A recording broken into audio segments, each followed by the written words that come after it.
G'day guys, Greg here. Well, here I am in beautiful Southport Park Shopping Centre to be exact. And there's a place here called the Sashimi Factory. Now they do a fish and chips. It's got a 4.2 Google star rating. So how about we go and grab one and see what their fish and chips is like. Let's do it.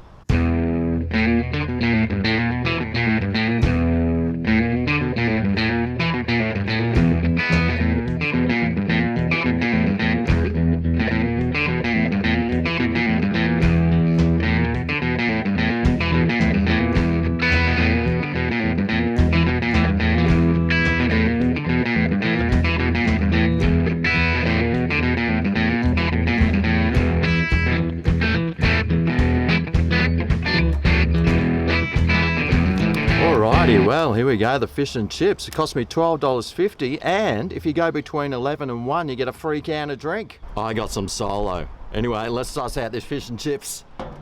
Da da da da da da. Ooh, that looks all right. Now, there was quite a selection of fish and chips they had. I could have got like barramundi or snapper. I got the sweet lip today.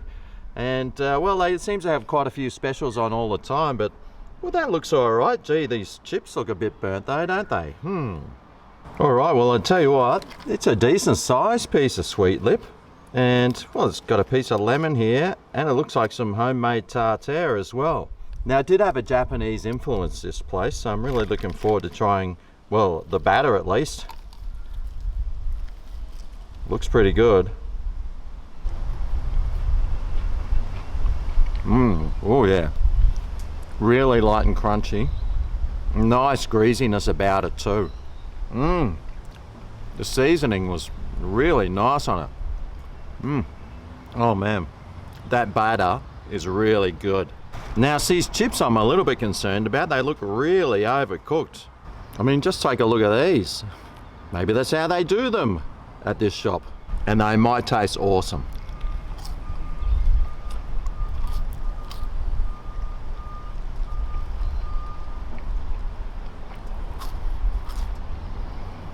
Well, they're overcooked.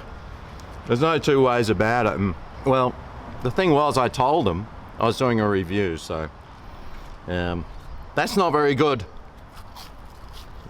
Well, let's take a look at this fish. Now, like I said, I got the sweet lip, and well, seems to be coming apart nicely, and looks like it's cooked pretty well. Whoa. Oh, that is tasty.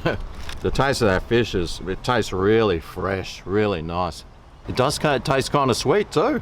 Maybe hence the name Sweet Lip. Anyway, how about we try it all together?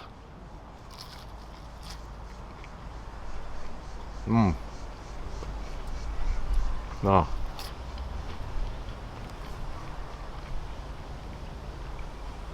Oh man, so juicy, so greasy and oily.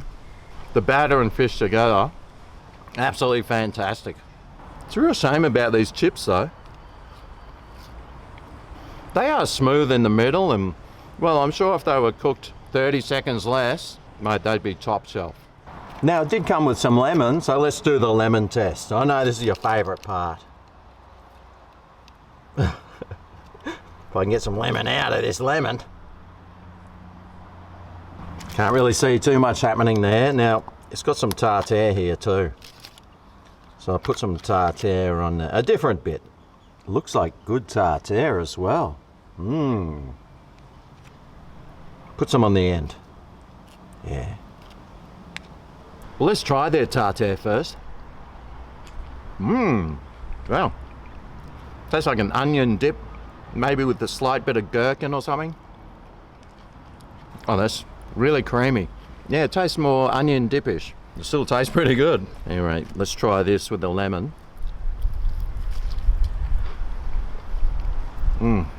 Oh mate, that tastes so good.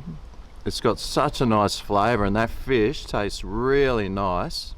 And it's nice and thick, as you can see. And that lemon with the batter on top. Oh, Mate, that is so good. Let's try some with the onion dip.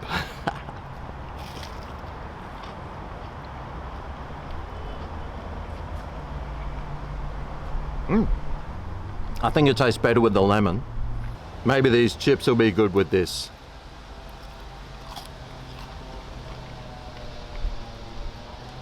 And they are. All right, well, I think I've had enough of it now to see what score I'm going to give it out of 5 stars.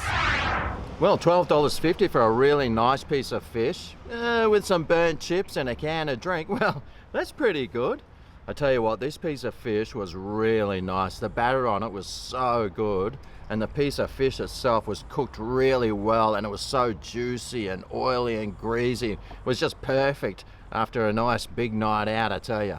These chips, I tell you what, they were overcooked. There's no doubt about it. There's no denying it. They were way overcooked, but they still tasted all right, and I reckon if they were cooked properly, they'd be top shelf. The fish with the lemon test was, oh mate, it was next level, and the tartare onion sauce was pretty good too. So for my Grego 5-star rating, I'm giving this fish and chips a 4.7 out of 5 stars. It could have got a 5 out of 5 if those chips were cooked properly, because that fish was awesome. But as it stood, it was really nice, and except for those chips, which still tasted okay, but obviously overcooked, it would have been a top shelf fish and chips. So if you do decide to go to the sushi factory down there at Southport Park, tell them Greg sent you. I'm pretty sure they'll have a clue too. Anyway, I'm going to sit here and finish this off, maybe look at the bush behind me, and well, maybe feed a magpie. Thanks for watching. I'll see you next time for my next fish and chip review. See you then. Oh yeah, this is Greg's Kitchen, where the review